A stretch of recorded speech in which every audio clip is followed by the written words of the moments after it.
रामबन में सेकेंड जो हमारी कोविड की वेव आई उसमें 3703 टोटल केसेस जो है वो पॉजिटिव केसेस डिटेक्ट हुए, जिसमें से 3557 जो है वो फुली रिकवर हुए। अभी हमारा जो एक्टिव जो केसेस हैं, जो केस लोड है वो 102 है। अनफॉर्चुनेटली हमारी 46 डेथ्स भी हो गई हैं। तो हमारी जो ओवरऑल सिंस इंसेप्शन जो पॉजिटिविटी रेट है वो 2.14 है और हमारी जो मोर्टेलिटी रेट है वो 1.24 है। और इस वाली जो सेकेंड सर्ज में हमारी रिकवरी रेट जो है वो 95% से ज़्यादा है। जहाँ तक आपने सेकेंड वेव का जिक्र किया, district administration as per the orders issued by the state executive committee वो सारे इकदाम ले रही है, स्टेप्स ले रही है, जिससे हम इस सेकेंड कोविड वेव को डिफीट कर सकें और इसमें हमें काफ़ी हद तक कामयाबी मिली है। हमारा नाइट कर्फ्यू जो है वो जारी है और उसके अलावा हमारा जो वीकेंड कर्फ्यू लगता है वो भी हम with the active support and facilitation of police administration इसको इम्प्लीमेंट करें। रामबन में 1844 की जब से विंडो शुरू हुई है वैक्सीनेशन की, इसमें हमें काफ़ी कामयाबी मिली है, एनकरेजिंग रिजल्ट्स हमारे आए हैं।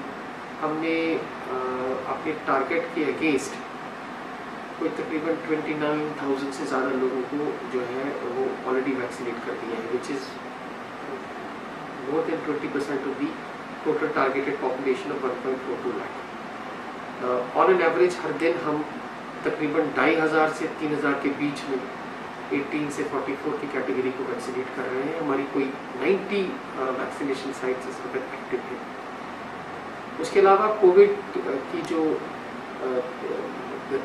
रेट ऑफ इन्फेक्शन उसको फर्दर एसेस करने के लिए हमने अपनी जो रैट की और RT-PCR की सैम्पलिंग है वो भी बढ़ा दी है। जैसे कल हमने कोई 1240 टेस्ट्स किए, जिसमें 349 RT-PCR के सैंपल्स थे और अराउंड 891 जो थे वो रैट के सैंपल्स थे। हमारा जो टारगेट RT-PCR सैम्पलिंग का है वो 200 का है और हम मोरलेस हर दिन उसको एक्सीड कर रहे हैं, ऑलमोस्ट डबल कर रहे हैं। जैसे कल हमने 382 RT-PCR टेस्ट किए थे।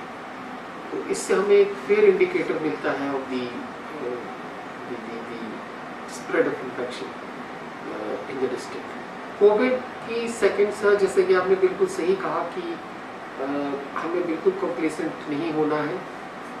इसी बात को मद्देनज़र रखते हुए गवर्नमेंट का और हमारी एडमिनिस्ट्रेशन का जो फोकस है वो है implementation and strict adherence to covid appropriate behaviour. हम हर दिन सोशल मीडिया हैंडल्स के हवाले से, ऑन ग्राउंड में IEC एक्टिविटीज़ के हवाले से लोगों को इस चीज़ की तरफ उनका ध्यान जो है वो लेना चाहते हैं कि कोविड अभी ख़त्म नहीं हुआ। हमने वायलेटर्स के खिलाफ स्ट्रिक्ट एक्शन लिया है। Almost on A daily basis हम डिस्ट्रिक्ट रामबन में कोई 1 लाख रुपए का फाइन लगाते हैं। अभी तक हमने डिस्ट्रिक्ट रामबन में 26,96,000 तकरीबन 27 लाख रुपए का फाइन लगाया है, जिसमें ऑलमोस्ट 50% ऑफ द फाइन जो है वो हमने पिछले 10-15 दिन में ही लगाया है।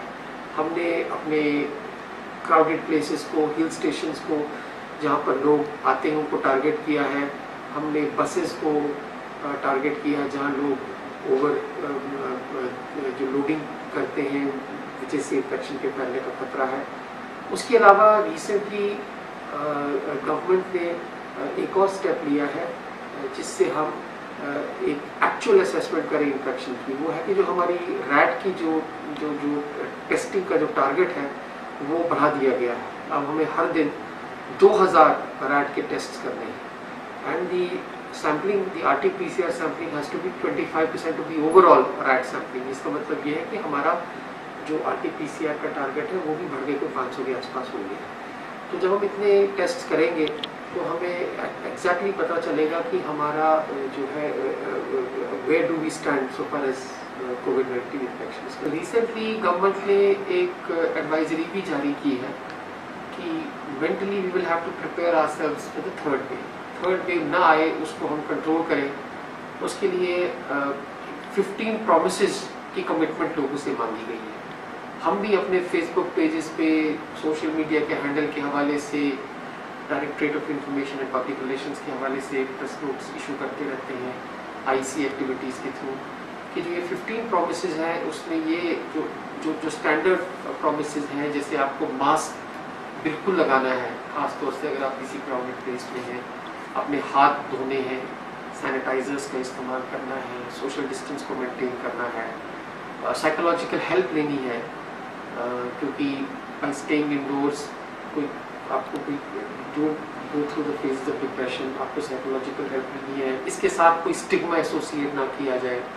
आमतौर पे देखा गया है कि जब कोई पेशेंट कोविड पॉजिटिव होकर रिकवर हो जाता है तो लोग दूरी इख्तियार करते हैं, ऐसा नहीं है। मैंने पेशेंट फुली रिकवर्स फ्रॉम कोविड-19 is as good as any other citizen of the society.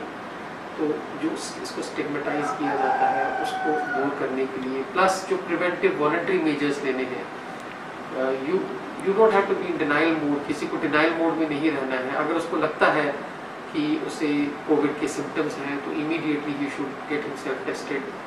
और उसके अलावा अगर उसके घर पे एडिशनल बेडरूम की या वॉशरूम की फैसिलिटी अवेलेबल नहीं है तो ही can immediately seek admission in a panchayat covid care centre.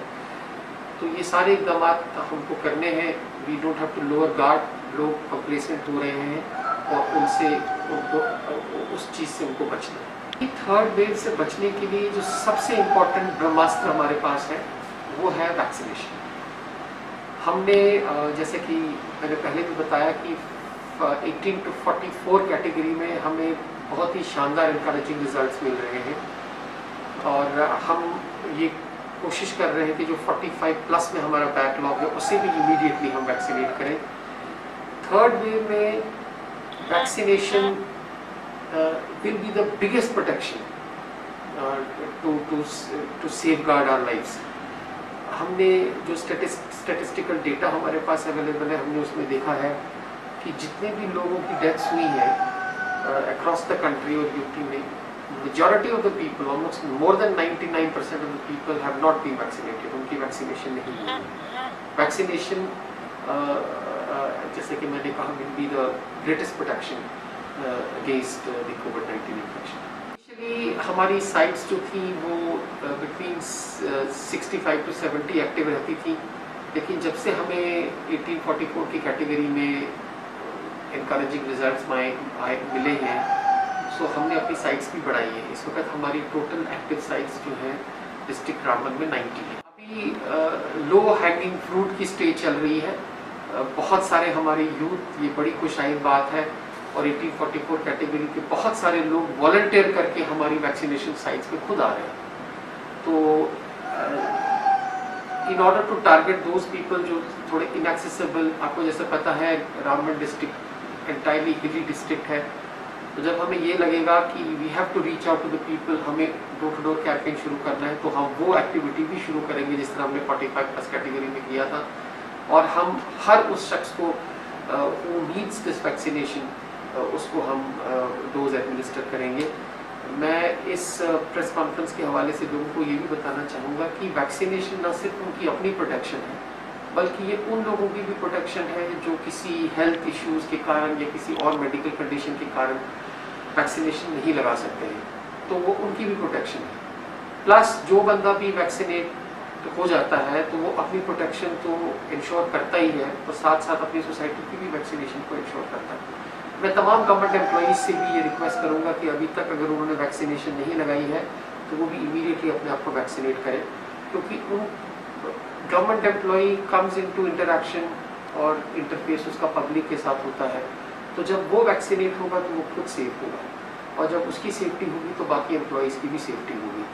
हम ये पूरी कोशिश कर रहे हैं कि हम हर गवर्नमेंट एम्प्लॉई जो है उसकी वैक्सीनेशन करें। डायरेक्शंस इशू की गई हैं to the district officers, to sectoral officers in the district to share the list and certificates of all those persons who have been vaccinated.